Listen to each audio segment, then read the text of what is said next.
prise de conscience, il y a quand même beaucoup d'enfants qui sont encore isolés et qui donc n'arrivent pas à se faire accompagner.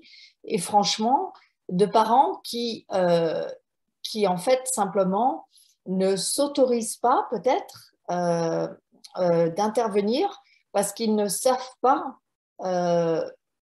comment intervenir. En fait, ils sont un peu démunis malgré cette prise de conscience. C'est pour ça que je posais la question, parce que je connais, enfin on connaît un peu tous, hein, des jeunes autour de nous ou des jeunes adultes qui ont l'air d'être en train de partir, entre guillemets, hein, qui ont l'air d'être un peu de se désocialiser. Et on a l'impression quand même de beaucoup de parents qui ne savent pas, qui n'arrivent pas à intervenir, et de jeunes évidemment qui n'osent pas appeler à l'aide et qui parfois commettent l'irréparable, faute d'avoir appelé à l'aide à temps. Oui, puis c'est important, je trouve qu'on garde en tête qu'il y a tout un continuum d'utilisation d'Internet, tout comme il y a tout un continuum d'utilisation de l'alcool, par exemple. Ouais.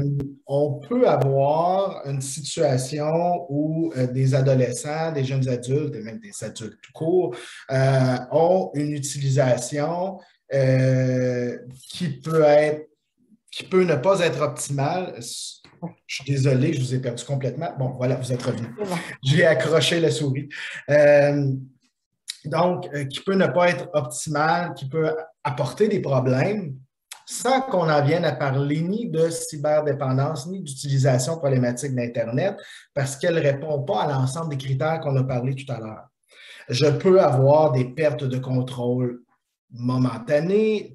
Exemple, je vais me coucher un peu plus tard un soir parce que je me suis accroché les pieds sur Facebook, sur YouTube, sur Instagram, et j'ai passé beaucoup plus de temps que prévu. Alors, ce matin, je suis fatigué. Ça, c'est très différent d'une perte de contrôle qui me fait perdre mon emploi. Tout à fait. Donc, c'est de garder en tête, et il y a tout un travail de prévention, d'information très utile qui va limiter les pertes de contrôle, qui va faire en sorte qu'on va avoir une utilisation qui est plus saine, puis une meilleure santé dans l'utilisation d'Internet. C'est ça. Ça, c'est une des choses. Et là, on peut outiller les parents informés.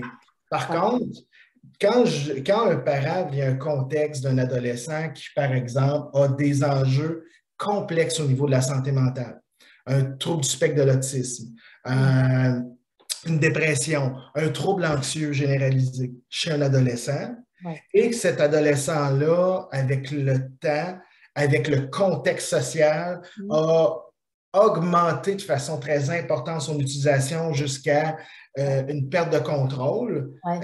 Je comprends qu'un parent puisse ne pas être outillé parce qu'il est face à une situation très complexe. Et c'est dans ces situations-là que les services de santé, avec des psychologues, travailleurs sociaux, psychoéducateurs et les techniciens en service social, éducateurs spécialisés, des centres comme les nôtres, viennent en action. D'ailleurs, dans un contexte d'hébergement comme les services qui sont offerts dans notre organisation au Grand Chemin, là, on travaille avec les adolescents qui ont eu une perte de contrôle tellement importante qu'on évalue qu'un suivi externe n'est pas suffisant pour assurer que l'adolescent ne soit plus en contexte de compromission ou de risque pour sa santé. Oui. Le jeune ou la jeune donne son accord, j'imagine, pour y aller. Et est-ce que des fois, il y a le problème d'un parent qui veut que son jeune soit aidé et le jeune qui refuse? Enfin, comment est-ce que vous gérez ça? Au Québec, on est beaucoup dans une hiérarchisation des services. Une hiérarchisation des services basée sur le besoin d'intensité. C'est pas vrai, donc, avec toute la gamme, comme on le disait, de types d'utilisation, que toute personne qui a une utilisation qui est problématique a besoin d'un service avec hébergement. Ce n'est pas vrai du tout. Donc, il y a effectivement une évaluation qui est faite. Donc, il y a une volonté de mise en place, comme on le disait, de prévention, de travail de fait auprès d'enseignants, auprès des parents, etc. Ouais. Donc, on a un premier outil qui est là. L'outil suivant, c'est qu'au Québec, il y a eu dernièrement un beau projet de recherche financé qui était pour définir les bonnes pratiques en intervention précoce. Donc, D'accord.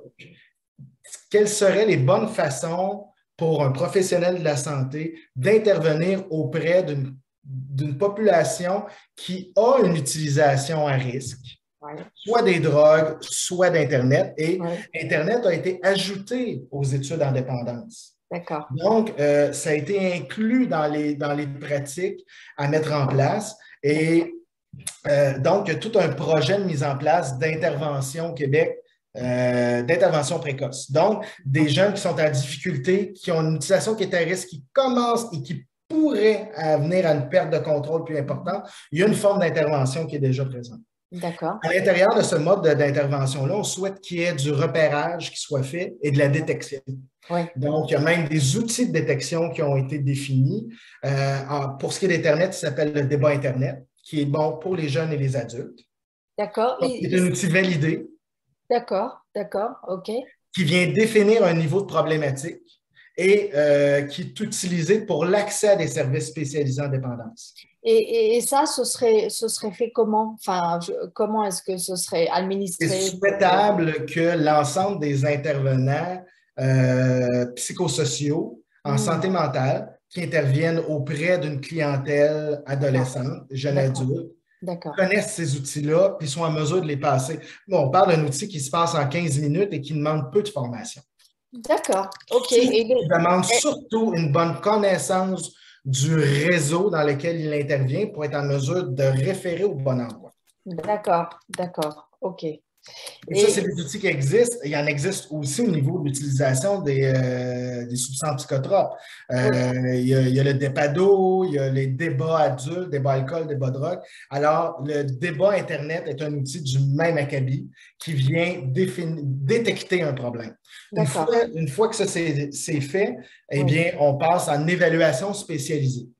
Là, l'évaluation spécialisée, elle est faite par un personnel spécifique qui a une bonne connaissance de l'évaluation en dépendance. D'accord. Il n'y a pas d'outils validés présentement utilisés au Québec. Il y a quelques outils, principalement euh, excusez-moi, le terme m'échappe, mais de toute Ouais. façon, c'est Ouais. des outils que je pourrais vous faire suivre, là.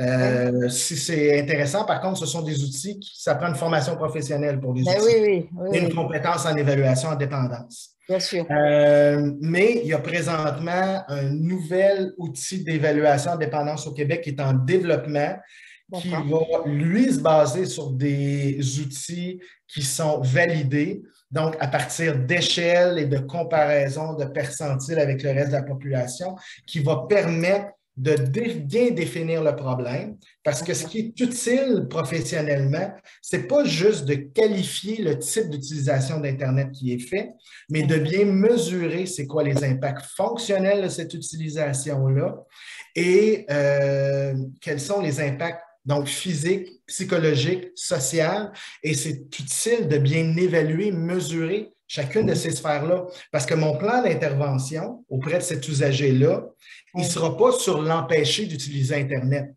Il va être sur développer ses compétences pour qu'il puisse investir sa vie hors ligne. D'accord, très bien. Ouais, je Donc, il y a comprends. tout un apprentissage à faire d'autocontrôle de l'utilisation d'Internet. Oui, ça fait partie du traitement, mais l'élément majeur, l'élément principal, c'est d'outiller la personne pour qu'elle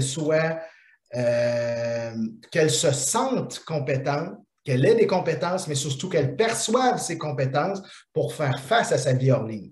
D'accord. Et Parce alors, qu'on est-ce que parle ça, souvent d'une utilisation qui va être un refuge par rapport aux difficultés vécues hors ligne. oui,